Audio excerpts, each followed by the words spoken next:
So now here is the tips in which we can fill our homes up with to increase a sense of contentment, a sense of relaxation, a sense of nourishment, a sense of resilience, strength, courage, joy, love, laughter in our homes.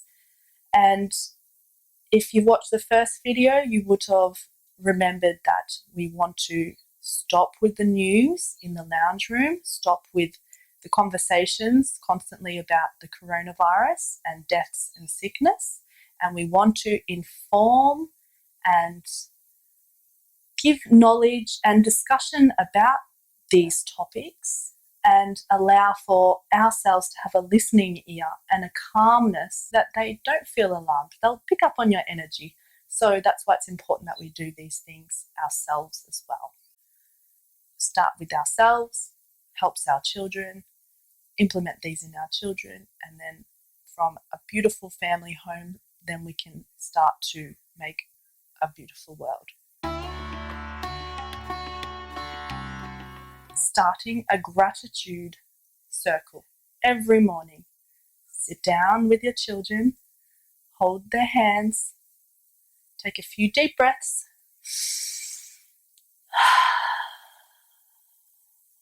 3 of them actually. 3 deep breaths.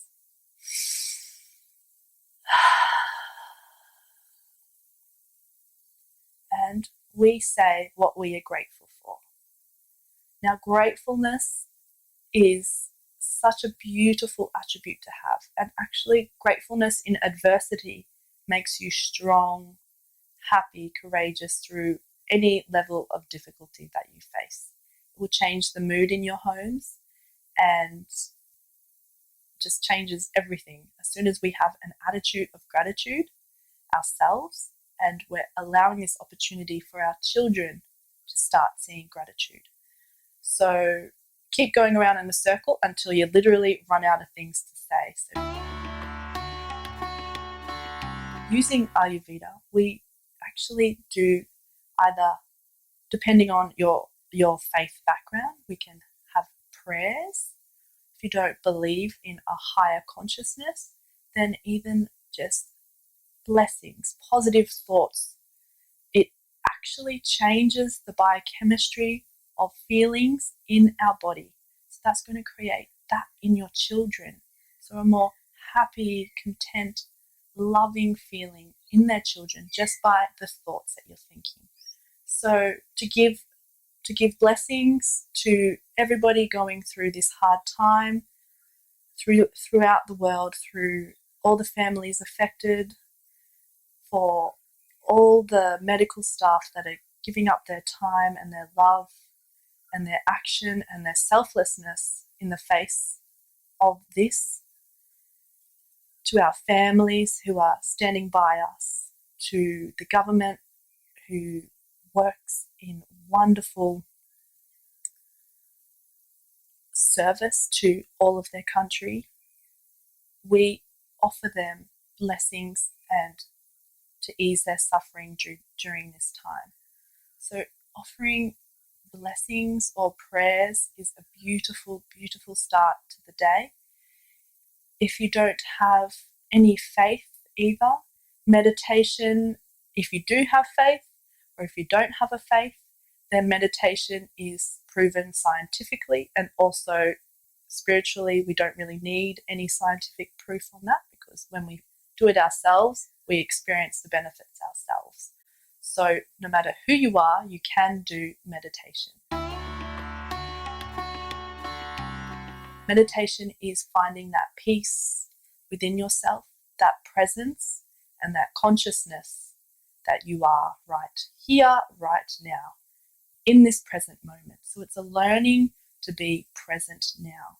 And the practice of meditation is sitting and closing your eyes and taking that time to be present and to feel that presence and that awareness and that stillness. Now, if you see your mind coming up and all the thoughts, it's okay. Just watch it. Then you'll start to see that you are not your thoughts anymore. You are not your mind. If you can see it, then it creates a bit of a distance. So then you can start to become conscious of your thoughts. So this is a very big step and a big jump in consciousness and awareness in just for that itself. We can also focus on the third eye. This is a nice spot, or a candle. It's a focus point. So if you're not focusing on that sense of presence and that stillness and that calmness and watching everything come and go, then another good one is to meditate on the third eye or looking at a candle. Just keep coming back. So it's bringing your focus to now instead of worrying about what's going to happen in the future. And if you start to notice that your worrying is usually a lot worse than the actuality of the present moment. Right now, in our homes, we are safe, we are calm, we are happy. We've got everything that we need. If you were watching this, you were probably in the same situation. There are many around the world that aren't in the same situation. So we give thank you and gratitude to having this right now, to bring presence into your life, and you will start to notice that your interactions become very different as well. So the way you interact with your children, if you're more present, they are going to feel that, and you will start to see changes in your children as well, just from that practice of presence. So now here is the tips in which we can fill our homes up with to increase a sense of contentment, a sense of relaxation, a sense of nourishment, a sense of resilience, strength, courage, joy, love, laughter in our homes. Remember when I spoke about what we expose ourselves to through our senses is going to impact us internally. So we have to be careful what we're exposing our children to. And we have this really precious time where we can be the boss of what they're being exposed to. They're in our homes. So we have complete choice ourselves whether we're going to put on the news or read some trashy magazines, or if we're going to put on some inspirational story reading. We're going to talk about different leaders of the world. We really want to bring a sense of upliftment and inspiration to our children during this time. To know that, to really show that message that all inspirational leaders have gone through such difficult times, such adversity, but they've come through the other side with strength and dignity and courage and a greater resilience through the other side. So it's all part of life, and there's an end to this difficult time. So it's important to read beautiful stories. Think about what you're reading your children, but it doesn't have to all be like that. You know, small kids' books are beautiful too. Just be really conscious about what you're feeding your child, and really incorporate some beautiful. You can get many spiritual kids' books now these days online. Make sure you incorporate this to your child's life. Comes through the senses impacts us internally. So this also includes music. So if we're listening to heavy metal, really sad music, it's going to affect us internally. If we're only listening to Frozen non-stop all day, that's definitely going to affect us internally, but also our children. So in Ayurveda, we're strong suggestions or recommendations for playing what we call ragas. Now, ragas are songs, classical songs that create a feeling within your being of peace, love, happiness, healing, whatever it may be. So to play these classical ragas in the background during a day, a really nice time to play is when the sun is going down, when everyone is starting to watch the news in their homes.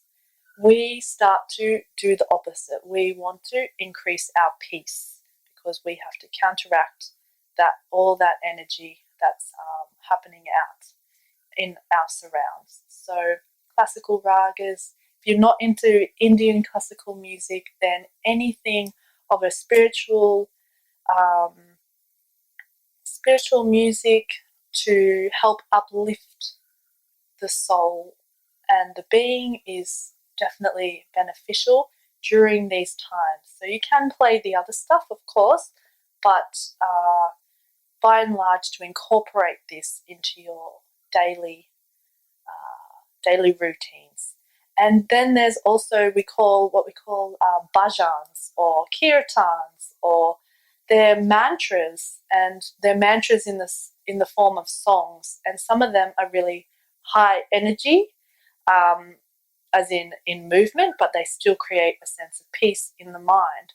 So they're also really good for kids to jump around and dance. So they're getting that peace and the harmony and that good feeling, but they're using their muscles and their energy, which they definitely need to do. So every day we're playing that sort of music too. Ayurvedic massage. So massage is a beautiful way to relax the nervous system and nourish yourself, make you feel better, especially if you are not moving around too much. A massage will help move the lymphatic system, help with circulation, help with relaxation, any body aches and pains. And my own two daughters absolutely love massage. It's hard for me they keep asking for more. So I have to say that's enough now. So they absolutely love it. And it's so cute to see them start yawning and relaxing. And that just also promotes that sense of connection, that care, that love, that feel-good hormones. So Ayurvedic massage is a must. Be careful with the oils that you use, and it depends on the seasons that it is. Organic black sesame oil, you can get it from Ayurvedic organic online stores as well, in Australia or whatever country you're from. So it has to be organic black sesame oil that calms the nervous system. Must be warmed up as well. Kids yoga. So yoga obviously brings in prana to the body, reduces stress hormones, brings you into the present moment and moves the body. So kids yoga has to be fun and dynamic. They don't have to do yoga in the Ayurvedic sense before the age of 7, but because we're indoors a lot more and they're not out in the playgrounds and playing their sports, or they're reduced to their activity levels, I think it's really, really beneficial from 2, any age, to start doing yoga. And I have a few yoga books out there which you can turn the pages and pick a yoga pose and do a few poses, and that's a really fun thing and a joyous thing to do together. Or I will share a wonderful yoga practitioner who is fantastic with kids, which makes it fun and dynamic, and my two absolutely love this yoga class.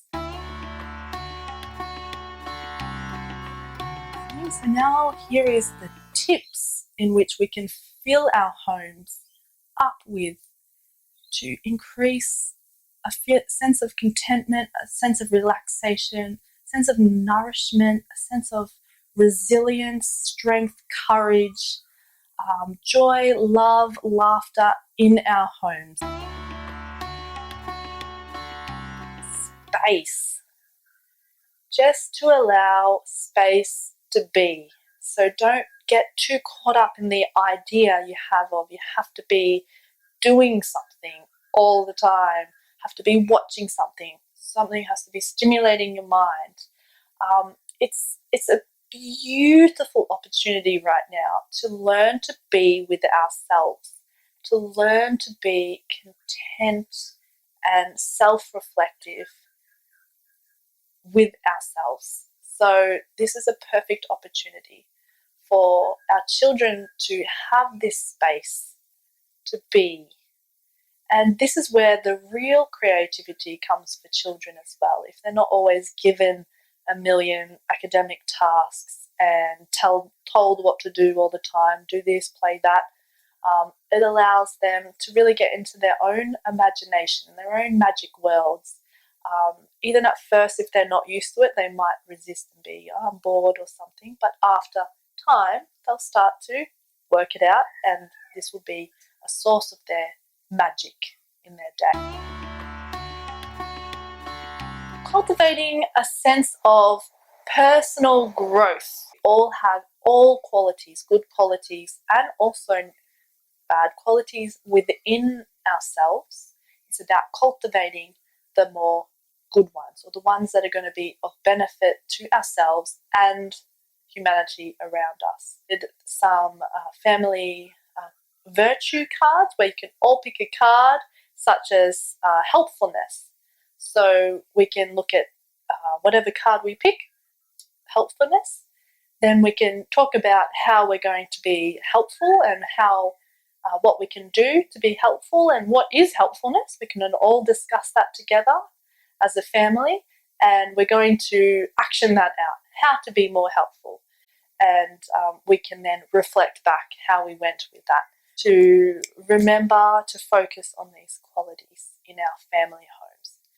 And that's going to become habit one day. The more we do it, the more we do it. At first, it's going to be hard, and your mind might even resist very strongly, depending how strong the mind is and how monkey mind your mind is at this present stage. But as long as we're self-reflecting and improving, that's all that matters. It's really going to help your children during this time as well, and for the rest of their lives, definitely. For some activities for them to do inside. So to do the feelings of love, to give love, to show love, to still make that connection between their friends and their loved ones that they're not able to see.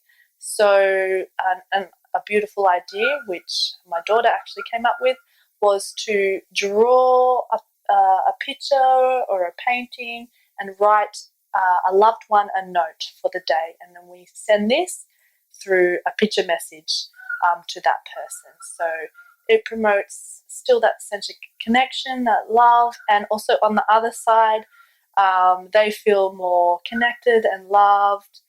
Creating flower mandalas. So you must, if you're able to, with the government restrictions, if you're able to go for your daily walk, make sure you do so, especially while you can before it gets more strict. Go for your daily walk and pick some wildflowers along the way. Some beautiful flowers. We've seen so many gorgeous flowers in our neighbourhood, and appreciate the beauty. Talk about the beauty. Look at the beauty around in nature, Mother Nature. If we grow gardens, even if you have an apartment or a garden already, to really get your children into the garden and helping digging and putting seeds in and watering and watching things grow and pick them is a beautiful, beautiful thing, creative thing. It's good to get into the soil as well, into the earth, feet bare on the grass if you're not in an apartment, or touching nature, seeing something from start to finish, taking patience and care and consideration of nature, and also to work towards being sustainable in having more produce yourself, healthier. An activity book which I want the children to be able to enjoy, and this is all inspirational and uplifting things. Remember, everything through the sense organs will change things internally. So if we have uplifting, inspiring quotes and colorings and drawings and activities, then this is going to be much more beneficial than only academia, only Minnie Mouse or Mickey Mouse drawings to uplift. So I hope they really enjoy these drawings and quotes and activity book. And if you have any questions, please let me know, and I'll love to be able to answer them. Thank you.